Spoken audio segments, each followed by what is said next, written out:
Hello, my friends. Here we are with another story from this quite incredible book, originally recorded in Germany, a collection of stories by the Grimm brothers.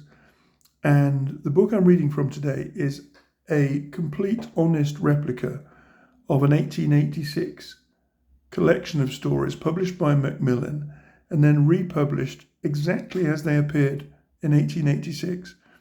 By Dover Publications in 1963. Today we're going to read a story that I'm sure you have heard, but we're going to read it as it came from the Brothers Grimm. This is the story of Rapunzel.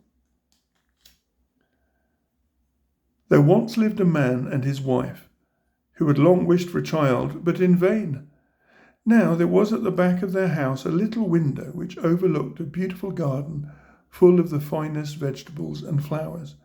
But there was a high wall all around it, and no one ventured into it, for it belonged to a witch of great might, and of whom all the world was afraid. One day that the wife was standing at the window and looking into the garden, she saw a bed filled with the finest rampion, and it looked so fresh and green that she began to wish for some, and at length she longed for it greatly. This went on for days, and as she knew she could not get the rampion, she pined away and grew pale and miserable. Then the man was uneasy, and he asked, "What is the matter, dear wife?" answered she, "I shall die unless I can have some of that rampion to eat that grows in the garden at the back of our house." The man, who loved her very much, thought to himself, "Rather than lose my wife, I will get some rampion, cost what it will." So in the twilight he climbed over the wall into the witch's garden, plucked hastily a handful of rampion, and brought it to his wife. She made a salad of it at once, and ate of it to her heart's content. But she liked it so much, and it tasted so good, that the next day she longed for it thrice as much as she had done before. If she was to have any rest, the man must climb over the wall once more. So he went in the twilight again, and as he was climbing back, he saw all at once the witch standing before him, and was terribly frightened as she cried with angry eyes, "How dare you climb over into my garden like a thief and steal my rampion? It shall be the worse for you." "Oh," answered he, "be merciful rather than just. I have only done it through necessity. For my wife saw your rampion out of the window and became possessed with so great a longing that she would have died if she could not have had some to eat." Then the witch said, "If it is all as you say, you may have as much rampion as you like, on one condition. The child that will come into the world must be given to me. It shall go well with the child, and I will care for it like a mother." In his distress of mind, the man promised everything. And when the time came when the child was born, the witch appeared, and giving the child the name of Rapunzel, which is the same as rampion, she took it away with her. Rapunzel was the most beautiful child in the world. When she was 12 years old, the witch shut her up in a tower in the midst of a wood, and it had neither steps nor door, only a small window above.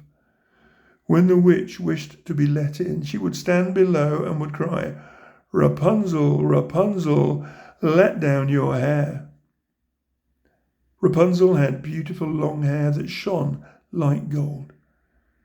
When she heard the voice of the witch, she would undo the fastening of the upper window, unbind the plaits of her hair, and let it down 20 ells below, and the witch would climb up to it. After they had lived thus for a few years, it happened that as the king's son was riding through the woods, he came to the tower, and as he drew near, he heard a voice singing so sweetly that he stood still and listened. It was Rapunzel, in her loneliness, trying to pass away the time with sweet songs. The king's son wished to go into her, and sought to find a door in the tower, but there was none. So he rode home, but the song had entered into his heart, and every day he went into the wood and listened to it. Once, as he was standing there under a tree, he saw the witch come up, and he listened while she called out, "Oh, Rapunzel, Rapunzel, let down your hair." Then he saw how Rapunzel let down her long tresses, and how the witch climbed up by it and went into her. And he said to himself, "Since that is the ladder, I will climb it and seek my fortune." And the next day, as soon as it began to grow dusk, he went to the tower, and he cried, "Oh, Rapunzel, Rapunzel, let down your hair." And she let down her hair, and the king's son climbed up by it.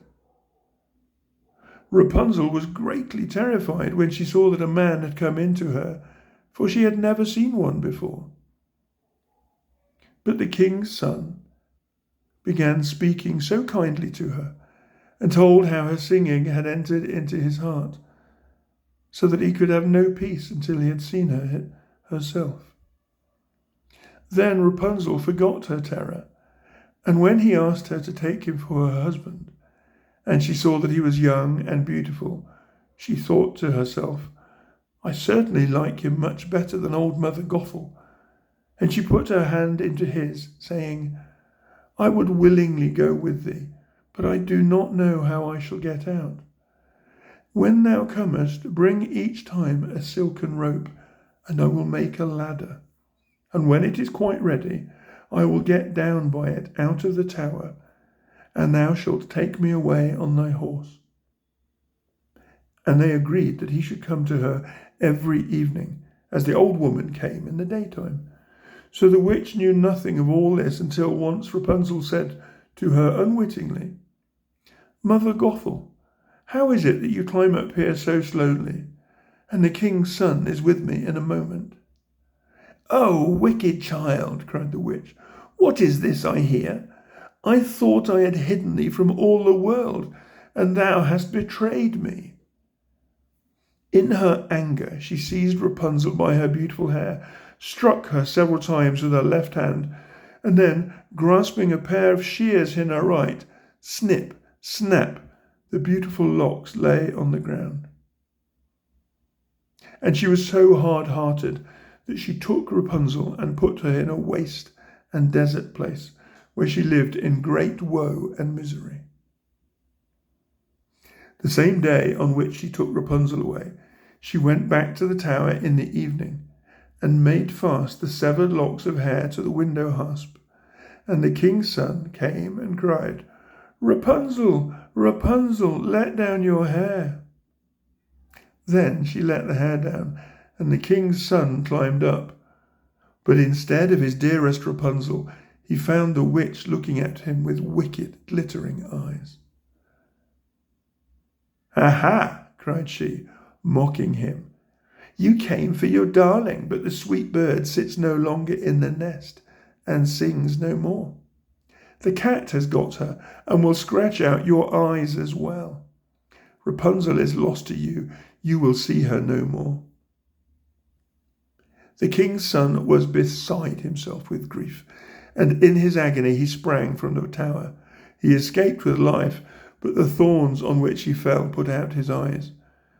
Then he wandered blind through the wood, eating nothing but roots and berries, and doing nothing but lament and weep for the loss of his dearest wife. So he wandered several years in misery, until at last he came to the desert place, where Rapunzel lived with her twin children that she had borne, a boy and a girl. At first he heard a voice that he thought he knew, and when he reached the place from which it seemed to come, Rapunzel knew him and fell on his neck and wept. And when her tears touched his eyes, they became clear again, and he could see with them as well as ever. Then he took her to his kingdom, where he was received with great joy. And there they lived long and happily.